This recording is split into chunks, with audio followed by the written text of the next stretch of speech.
Hi guys! Today I'm working on this big stripy crocheted blanket, which I'm making in time for the winter, and I thought that I would do a little chatty video about kind of self-love and surviving high school, that kind of thing, because I know that's relevant to a bunch of you. So yeah, self-love, it's very important. It's the only kind of love which is totally dependable and consistent. So it's important to try and develop that, even if you're like 13 or 14 and your hormones are literally telling you to hate yourself all the time, which sucks, and I'm really sorry if you are that age, because it's not easy. But I've got a few tips for it, which probably won't be of much use, but I can try and share, because I like to think I've got to a fairly stable level in terms of self-love now. I'm no longer comparing myself to other people constantly, or looking at 5-year-olds who play piano better than me on YouTube and hating myself for it. So a big thing for self-love is finding art that you can appreciate and that really expresses you with it. So music, artists, whatever you're into, theatre for me, and just finding something that you can pour yourself into and you really relate to. So listen to a bunch of music, really.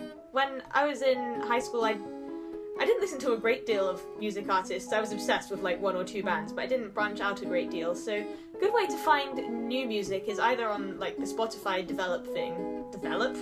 What am I talking about? The Spotify suggested artists for artists you know, or whatever. That's how I found a bunch of my favourite bands.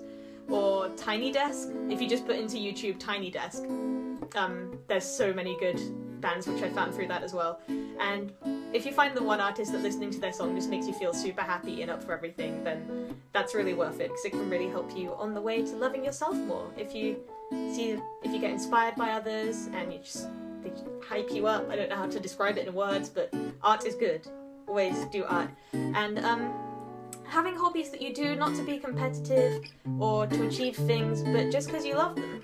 Case in point, what's me doing this one motion hundreds and thousands of times going to do for the world? Nothing. Is it incredibly useful? No. But do I enjoy it? Heck yeah, I love crocheting. It's really fun. It's like a repetitive little thing I can do. I can make soft things out of it. So that's my like self-loving thing, which I do.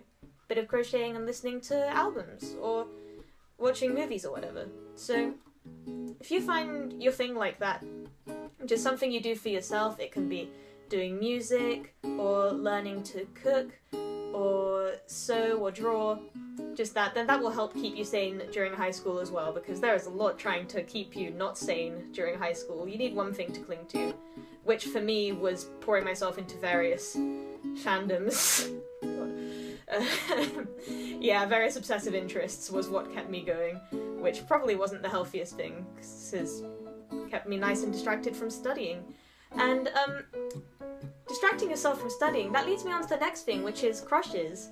You're probably going to get a bunch of crushes in school, I'm not denying that, and the thing is, you've just got to look at it very objectively and think, okay, like, is this crush helping me? Is it going to go anywhere? Am I going to tell them about it, or am I just going to let these feelings ride out and pass?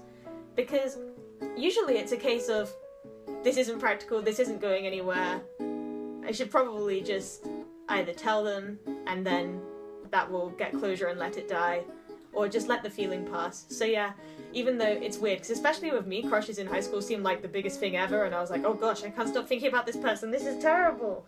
But yeah, really, just if you tell them, it keeps it more manageable, it keeps it from being this huge thing in your head. All you need to go up do is like talk to them and be like, hey, I hope this doesn't come across weird, but I actually really like you, and I think you're really cute. And then that's it, that's fine. The other person knows, they take it as a compliment, it's fine. What's the worst thing that could happen? They turn around to you and go, ooh, I hate being liked, you're the worst. And then you're like, okay, bit weird. That's the worst thing that could happen. So yeah, I recommend that in terms of crushes, even though it can be the worst, especially if you have like a gay crush and you don't know if the other person is gay or not, then it's like, do I ask? Who knows? I don't have much experience in that, so I don't know, that's something we can discuss.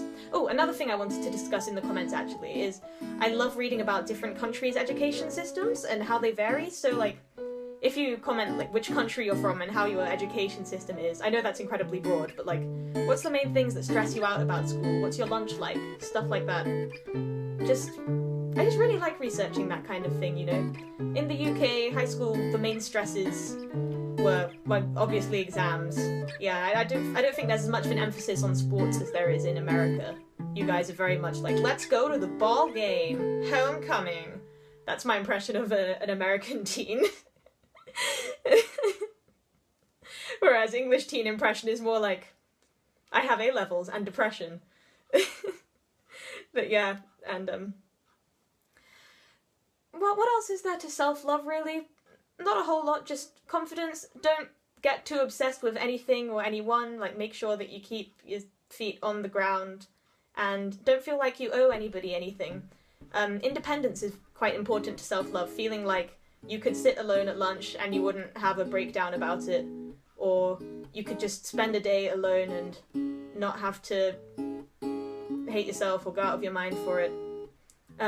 Dating yourself, I know that's an expression that gets told a lot in these kind of videos, but it's true. Just take yourself out for nice things, do things to make you happy, and don't feel any obligation to anybody else is the word I was looking for. And yeah, I hope that you guys have a good time on your self-love journey, and look at that, I've almost finished a row in this video, so that was a good time for me as well. Let me know what your self-love little hobbies and interests are, and about your school in your country, and I'll see you for VEDO tomorrow. Nice to chat, see you, nice to chat like you're chatting back at me.